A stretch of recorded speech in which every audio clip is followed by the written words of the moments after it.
नमस्कार, आप देख रहे हैं आज तक। आपके साथ मैं हूं सईद अंसारी। खबरदार में आपका स्वागत है। तो खबरदार में आज हम खुलासा करने जा रहे हैं उस खतरनाक आतंकवादी साजिश का जो देश में न जाने कब से चल रही है। इसका किसी को कोई अंदाजा तक नहीं। कश्मीर में आतंकवाद की पैदाइश और इसे पालने पोसने में पाकिस्तान का हाथ है, ये किसी से भी छिपा नहीं है। लेकिन पाकिस्तान हमारी ही सरजमी पर आतंकवादियों को भर्ती करके उन्हें ट्रेनिंग के लिए वीज़ा देकर अपने देश में ले जाता है। ये बड़ा खुलासा झकझोर देने वाला है। शर्म की बात है ये कि पाकिस्तान के इस पूरे खतरनाक खेल में हुर्रियत नेता भी उसके बराबर के साझीदार हैं।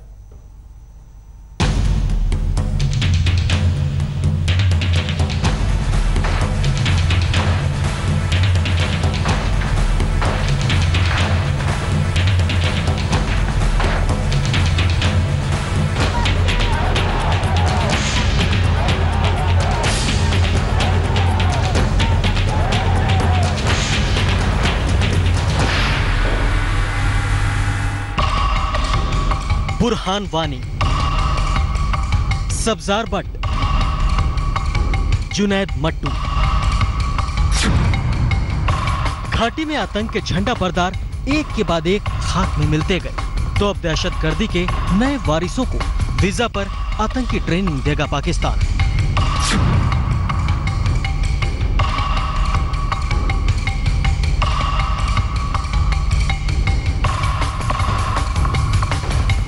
सुनकर आप हैरान हो जाएंगे, लेकिन ये सच है।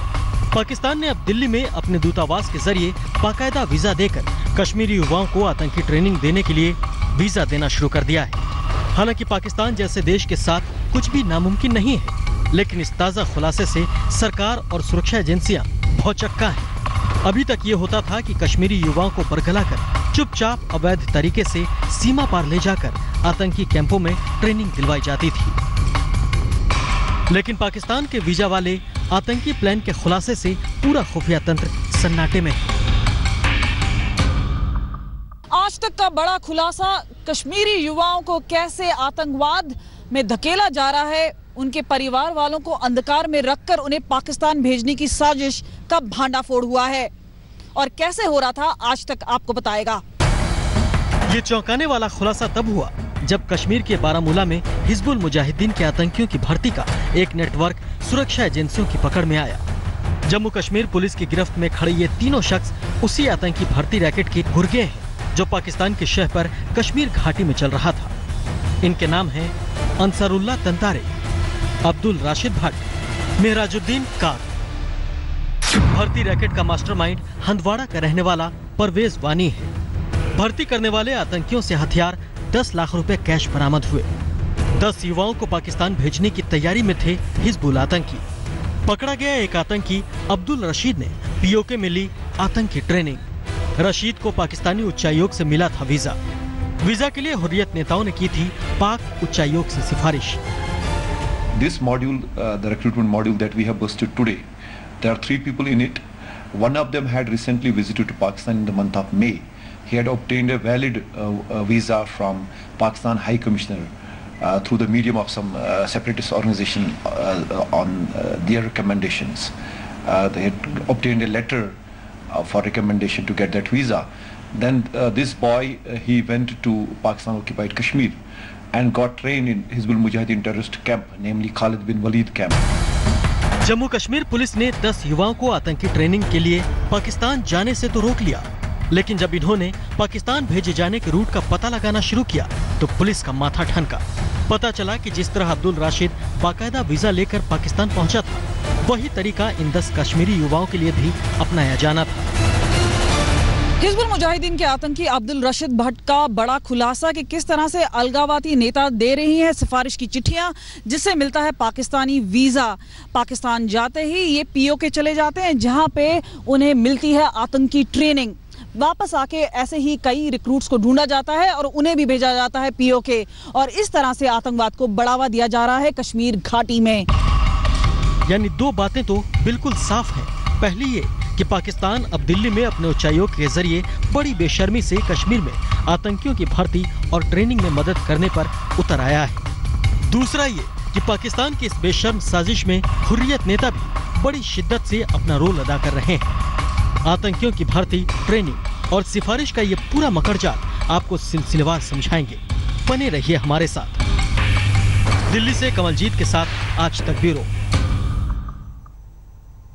वाकई में आतंकवादियों को पाकिस्तान में ट्रेनिंग दिलाने का ये वीजा रूट बहुत बड़ा मकड़जाल है, जिसकी जानकारी अब तक सुरक्षा एजेंसियों को भी नहीं थी। तो आइए अब हम आपको विस्तार से ये समझाते हैं कि भर्ती, वीजा और ट्रेनिंग का ये पूरा खेल, आतंकवादी खेल कैसे खेला जा रहा है।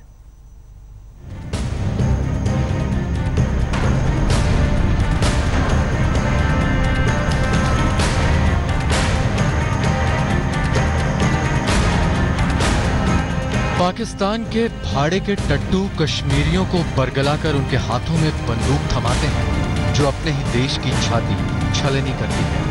इस खूनी खेल के सबसे बड़े खिलाड़ी हैं पाकिस्तान परस्त हुर्रियत और दिल्ली में पाकिस्तानी उच्चायोग। अब समझिए कि इस खूनी खेल को अंजाम कैसे दिया जाता है।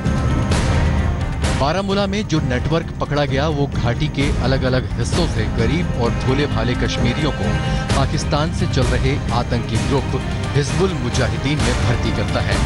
इन नए रंगरूटों को हुर्रियत नेता अपनी सिफारिशी चिट्ठी देते हैं। ये सिफारिशी चिट्ठी लेकर आतंक के रंगरूट दिल्ली में पाकिस्तानी उच्चायोग पहुंचते हैं। यहाँ से उन्हें बाकायदा वीजा जारी किया जाता है। इसी वीजा की बदौलत ये रंगरूट बड़ी शान से वाघा बॉर्डर के जरिए पाकिस्तान पहुंचते हैं। पाकिस्तान पहुंचने के बाद पाक फौज और आईएसआई की सरपरस्ती में इन रंगरूटों को पीओके पहुंचाया जाता है, जहां आतंक के आकाओं की देखरेख में इन रंगरूटों को आतंकी ट्रेनिंग दी जाती है। ट्रेनिंग लेकर ये आतंकी भारत लौटते हैं और फिर अपनी ही जमीन पर खून बहाते हैं। पाकिस्तान बेस्ड जो टेररिस्ट है उनको हर प्रकार से सहायता मिलती है, उनकी आर्मी और आईएसआई, और इस तरफ से उनको सहायता मिलती है हुर्रियत से। इसका फायदा उठा के वो नई नई तरीके चुनते हैं हिंदुस्तान की सिक्योरिटी फोर्सेस को हामी होने के लिए। ये जो अभी हादसा सामने आया बारामूला वाला, इसमें भी उन्होंने नए तरीके इस्तेमाल किए हिंदुस्तान के सिक्योरिटी फोर्सेस को बेवकूफ़ बनाने के लिए, जहां वीज़ा लेकर वो लीगली हिंदुस्तान में वाघा के बॉर्डर से एंटर करते हैं और बाद में आके वैली में आतंकवाद बन जाते हैं। अब सवाल ये उठता है कि कश्मीर में आतंकी भर्ती और वीजा के साथ पाकिस्तान में ट्रेनिंग का ये खेल आखिर पकड़ में कैसे आया। इसका जवाब इसी साल फरवरी में सोपोर में हुए एक आतंकी एनकाउंटर में मिलता है, जब कुपवाड़ा के अजहर खान और सोपोर के सज्जाद लोन को सुरक्षा बलों ने ढेर कर दिया था। मारे गए दोनों आतंकियों की कुंडली खंगालते हुए खुफिया एजेंसियों को पाकिस्तानी उच्चायोग के रोल और बारामूला मॉड्यूल का पता चला। इसी साल 4 फरवरी को सोपोर के अमरगढ़ में एक और एनकाउंटर हुआ, जिसमें 2 हिजबुल के आतंकी मारे गए। जब जम्मू कश्मीर पुलिस ने जांच की तो उनमें भी पाया गया कि वो भी 2015 और 16 में आतंकी ट्रेनिंग लेने के लिए इसी रास्ते यानी पाकिस्तान दूतावास से सिफारिशी चिट्ठी लेके, एक वीजा लेके पीओके गए, जहां पे उन्होंने आर्म्स ट्रेनिंग ली। वापस आके 1 साल तक वो सक्रिय गए और उसके बाद वो सिक्योरिटी फोर्सेस के हाथों चढ़े और मारे गए। लेकिन इससे ये खुलासा होता है कि ये मोडस ऑपरेंडी काफी समय से चल रहा था, जिसका भांडाफोड़ अब हुआ है। इस बड़े खुलासे से हुर्रियत नेताओं के चेहरे एक बार फिर बेनकाब हुए हैं। आतंकी रंगरूटों को हुर्रियत नेताओं की सिफारिशी चिट्ठी की बदौलत ही पाक उच्चायोग इन्हें वीजा जारी करता था, जिसके बाद ये रंगरूट वैध तरीके से पाकिस्तान जाकर आतंकी ट्रेनिंग हासिल करते थे। जम्मू कश्मीर के हुर्रियत के अलगाववादी नेता पाकिस्तान हाई कमिश्नर को डीओ लेटर लिखकर यहाँ के नौजवानों को पाकिस्तान भेजने की पासपोर्ट और वीजा पर साजिश कर रहे हैं। ये बहुत बड़ी साजिश का पर्दाफाश हुआ है जम्मू कश्मीर के अंदर। इन लोगों ने पिछले 25-30 सालों में जम्मू कश्मीर के अंदर कत्लेआम किया है, कश्मीर को कब्रिस्तान में बनाया है हुर्रियत के लोगों ने। आतंक के वीजा प्लान में अपनी पहचान छिपाने के भी पूरे इंतजाम करता है हुर्रियत। ट्रेनिंग के बाद भारत लौटने पर आतंकियों के पासपोर्ट और हुर्रियत की सिफारिशी चिट्ठी जला दी जाती है। पीओके में बैठे आकाओं के दिशा निर्देश में वाघा से वापस आते ही सबसे पहले तो पासपोर्ट और सिफारिश की चिट्ठियां जलाई जाती हैं। वापस आते ही ये आतंकी घटनाओं में लग जाते हैं और टेरर रिक्रूटमेंट पे। लेकिन अब ये सावधान रहेंगे, क्योंकि जम्मू कश्मीर पुलिस और सिक्योरिटी फोर्सेस अब इन्हें निशाने पर रख रही हैं। आतंकियों की भर्ती का ये नाबाक वीजा प्लान आखिर कब से चल रहा था और अब तक कितने आतंकियों को हुर्रियत नेताओं की सिफारिशी चिट्ठी के बलबूते आतंक का वीजा मिल चुका है? सुरक्षा एजेंसियों के पास इसका पुख्ता हिसाब तो नहीं है, लेकिन बारामूला में पकड़े गए नेटवर्क से पूछताछ और पाक उच्चायोग से जारी एक वीजा का रिकॉर्ड खंगालने के बाद आतंक के इस नए रूट का पूरा पर्दाफाश जरूर हो पाएगा। दिल्ली से कमलजीत के साथ आज तक ब्यूरो। पाकिस्तान जैसे देश से किसी भी तरह की अपेक्षा करना बेईमानी है। भारत की तबाही के सपने देखने वाला पाकिस्तान कुछ भी कर सकता है, लेकिन उनका क्या जो रहते तो भारत में है, हिंदुस्तान में है, खाते हिंदुस्तान का है और डुगडुगी बचाते हैं पाकिस्तान की।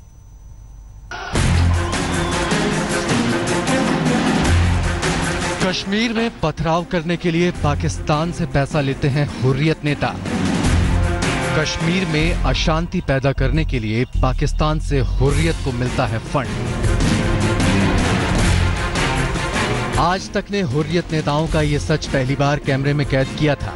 अपनी हरकतों और पाकिस्तान परस्ती को लेकर पहले से बदनाम हुर्रियत की देश विरोधी करतूतों पर पहली बार आज तक ने मुहर लगाई थी, जिसकी बदौलत खुद को कश्मीर का ठेकेदार समझने वाले ये देश विरोधी पहली बार NIA के रडार पर आए।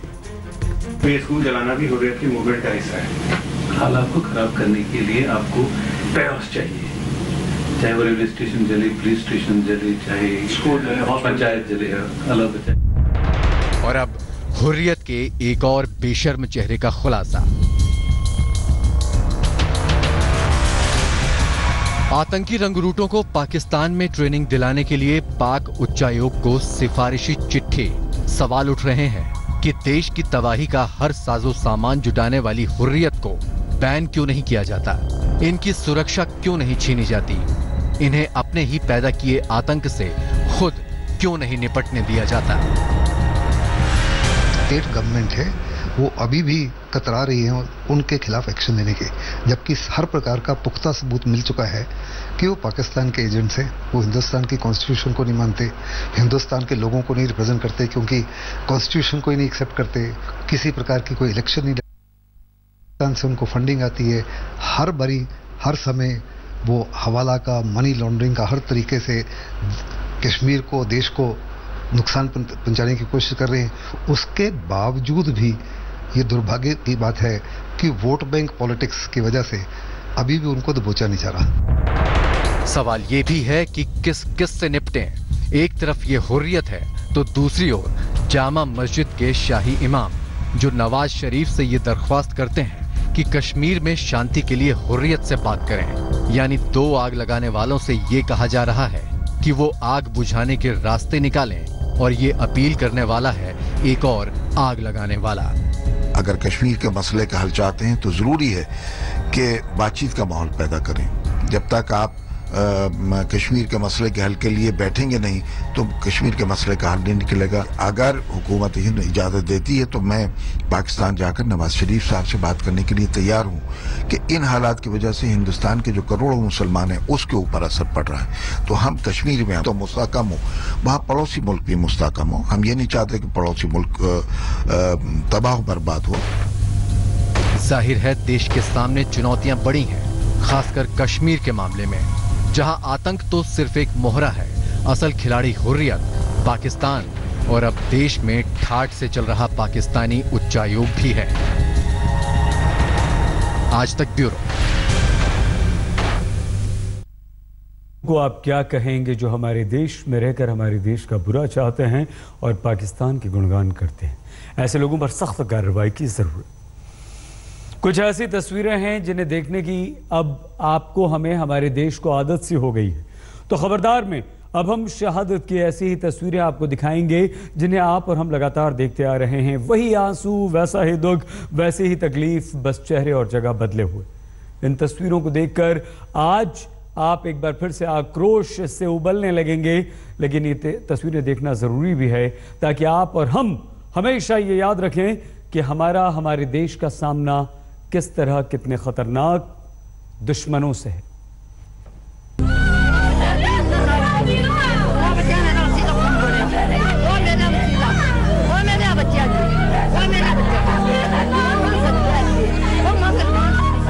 जवान बेटे की मौत पर एक मां के दिल से निकलती आह आपकी रूह हिला देगी।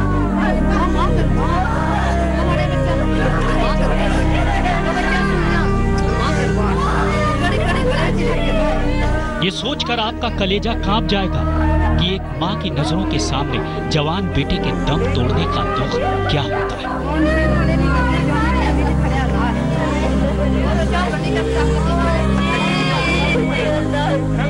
अब जरा उस पत्नी की पीड़ा का अंदाजा लगाइए जिसे जिंदगी के आधे मुकाम पर अपने पति का खामोश चेहरा देखने का दर्द भोगना पड़ा है।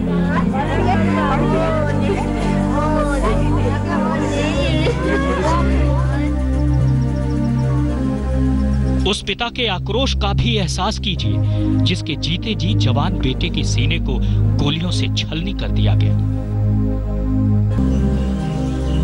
और उस बेटे के मासूम दिल पर गुजरे दर्द को भी महसूस कीजिए जिसने ठीक से ये भी नहीं जाना कि आखिर पिता होता क्या है, पिता के गुजरने का मतलब क्या होता है।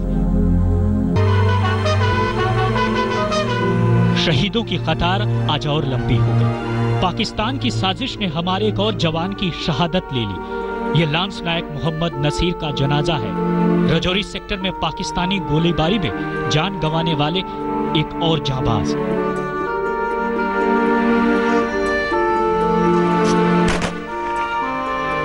मोहम्मद नसीर के कंधों पर इस पूरे परिवार के भविष्य का दारोमदार था।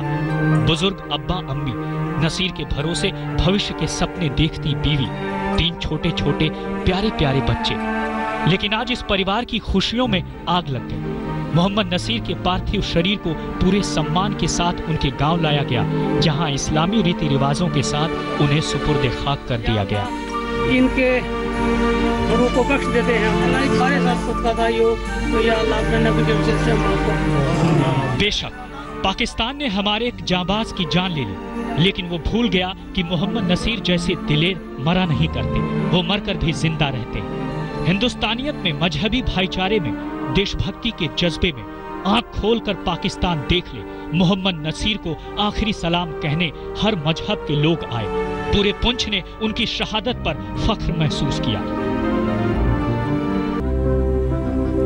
पाकिस्तान को जान लेना चाहिए कि उसकी शैतानी से हिंदुस्तान कमजोर नहीं, मजबूत ही होता है। एक नसीर चला गया, लेकिन उनकी शहादत पाकिस्तान से नफरत की नींव को और ताकत दे गई है। आज यहाँ का बच्चा बच्चा पाकिस्तान की कायरता पर थू थू कर रहा है। जिहाद के नाम पर जहर फैलाते पाकिस्तान की बदनीयती को अब कश्मीर ने समझ लिया है। सुन लो पाकिस्तान, ये पुंछ ही नहीं, हिंदुस्तान के दिल से निकली आवाज है। साजिश का जो कारोबार तुम चला रहे हो उसे फौरन बंद कर लो। इसी में तुम्हारी भलाई है, वरना अंजाम वो होगा जो तुम सोच भी नहीं सकते। आज तक क्यों? कश्मीर के त्राल में सुरक्षा बलों ने गुफा में घुसकर 3 आतंकवादियों को मार गिराया। तो खबरदार में अब हम आपको अपनी जान हथेली पर रखकर अंजाम दिए गए उस ऑपरेशन की वो तस्वीरें दिखाएंगे जिनसे आप ये समझ पाएंगे कि सुरक्षा बलों के सामने दुश्मनों की साजिश कैसे धूल में मिल जाती है।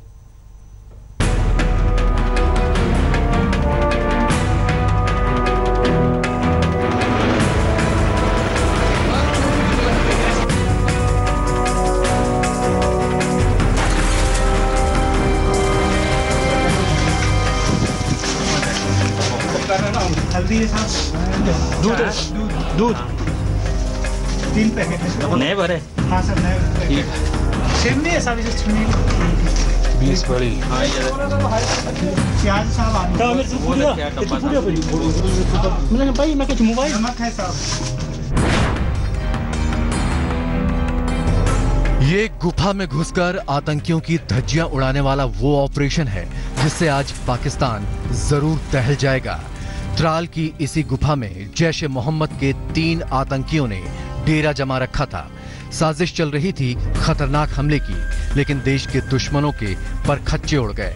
गुफा को बमों से उड़ा दिया गया। आतंकियों की साजिश धू धू कर जला दी गई। ये ऑपरेशन हमें त्राल में एक सतुरा का गांव है, उस गांव में बहुत एक बड़ा सा फॉरेस्ट है।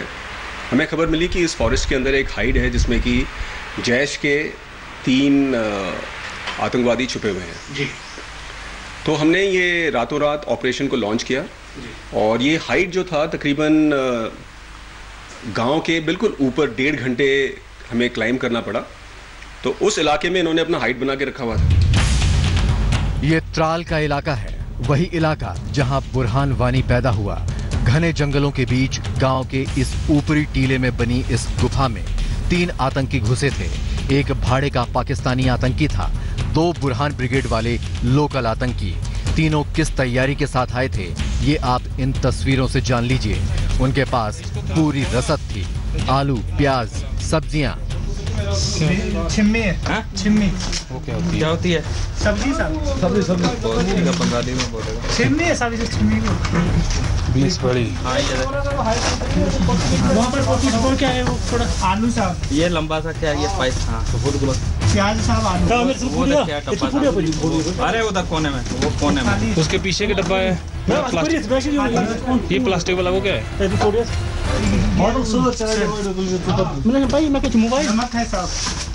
चलो जी। दहशतगर्दों ने दूध, जूस और कई तरह के ड्रिंक्स का भी इंतजाम कर रखा था।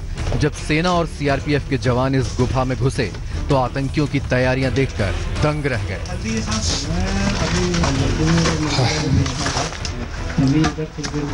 जैसे ये देख क्या है इसमें? दूध है। दूध 3 पैकेट नहीं भरे। हाँ सर नहीं। ठीक है। कई घंटों के बाद आतंकियों को उनके अंजाम तक पहुंचा दिया गया। हालांकि खतरा अभी पूरी तरह खत्म नहीं हुआ है। इंटेलिजेंस इनपुट है कि इस इलाके में 39 आतंकी घूम रहे हैं जिन्हें मौत के मुंह तक पहुंचाना जरूरी है। इंटेलिजेंस इनपुट है कि इस इलाके में 39 आतंकी घूम रहे हैं जिन्हें मौत के मुंह तक पहुंचाना जरूरी है। There was an encounter in Tral yesterday and that was in the Satura forests. Lasted for about 6 hours and at the end of the encounter we ended up neutralizing 3 Jaish-e-Mohammed terrorists, of whom one was a Paki and the 2 were locals, one each from Pulwama and the localite of Tral. In my sector there are almost about 39 terrorists moving around at the moment. अब जरा एक और तस्वीर देखिए। ये उसी आतंकी परवेज अहमद की लाश है जिसे त्राल की गुफा में उड़ा दिया गया। इसके जनाजे में शरीक ये वही बुरहान ब्रिगेड है जो हमारे जवानों पर पत्थर चलाती है। इस जनाजे में आपको गन सैल्यूट की आवाज भी सुनाई देगी। ये आतंकी आरिफ लल्हारी की AK-47 से निकली गोलियां हैं जो हाल ही में जैश में भर्ती हुआ है। ये आतंकग्रस्त त्राल की वो ग्राउंड रिपोर्ट है जिस पर सुरक्षा एजेंसियों का चिंतित होना स्वाभाविक है। बुरहान के इलाके में असली खतरा उन कश्मीरियों से है जो हिंदुस्तान की खाते हैं और पाकिस्तान की गाते हैं। त्राल क्या कौन सी जगह है? ये बुरहान वानी का जगह है। ये है सिंबल रेजिस्टेंस का। ये बुरहान वानी और पाकिस्तान बुरहान वानी का है जगह, इसीलिए वहां के लोग पूरी तरह से रेडिकलाइज हो गए हैं क्योंकि वो उसको हीरो समझते हैं। तो ये त्राल में समस्या आती रहेगी।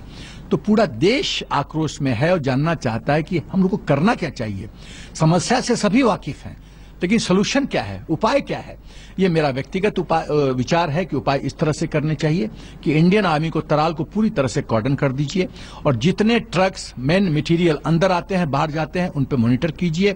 और जो ट्रक पत्थर लेके आता है जिसको जुवलिन लोग पत्थर बच्चे फेंकते हैं, उसका जो ऐसा सिस्टम होना चाहिए कि उसकी इनवर्ड मूवमेंट या डेस्टिनेशन पे ना पहुंचे, इस तरह का बंदोबस्त होना चाहिए। त्राल की तस्वीरें बता रही हैं कि जरूरत पड़ी तो आतंक के नेटवर्क को धमाके से उड़ाया जाएगा। बॉर्डर के साथ साथ सीमा के अंदर भी सर्जिकल स्ट्राइक होगी। श्रीनगर में अशरफ वानी के साथ जितेंद्र बहादुर सिंह, दिल्ली आज तक। खबरदार में अब हम अमरनाथ यात्रियों पर एक के बाद एक आ रही विपत्ति का पूरा विश्लेषण करेंगे। अनंतनाग में आतंकवादी हमले के एक हफ्ते बाद आज अमरनाथ यात्रियों से भरी बस नाले में गिर गई। 17 यात्रियों की अकाल मृत्यु हो गई।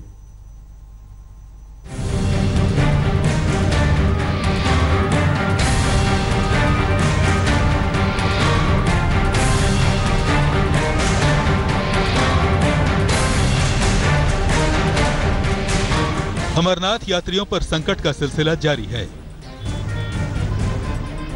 जम्मू कश्मीर नेशनल हाईवे में रामबाण के करीब नाले में गिरी ये बस 17 यात्रियों की अकाल मौत की वजह बन गई।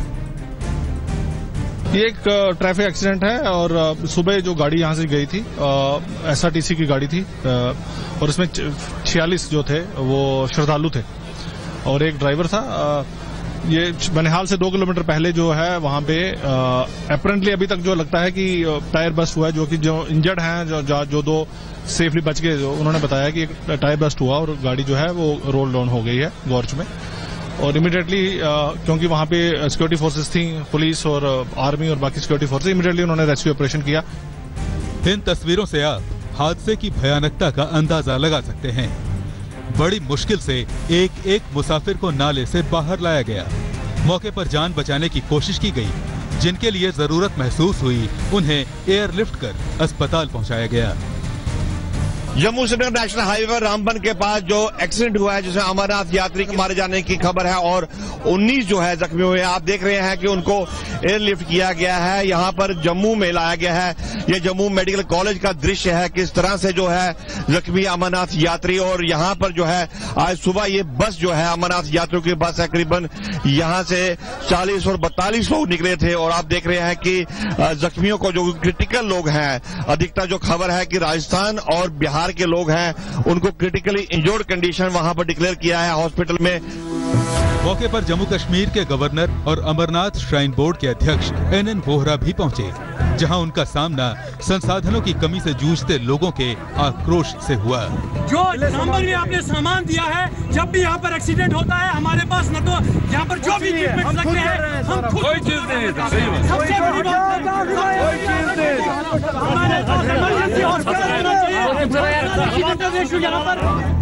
हादसे की वजह बस के टायर का फटना बताया जा रहा है। ये राहत वाली बात है कि हादसे के पीछे किसी किस्म की साजिश नहीं रही। 10 जुलाई को अमरनाथ यात्रियों पर हमले की याद मिटी नहीं है। हमले में जख्मी एक महिला की श्रीनगर के अस्पताल में मौत हो गई। अमरनाथ यात्रा जारी है, सुरक्षा एजेंसियां सतर्क हैं। दुआ करिए कि अब आगे कोई और हमला या हादसा न हो जाए। वलसाड़ से गोपी मनियार के साथ अश्विनी कुमार, जम्मू आज तक।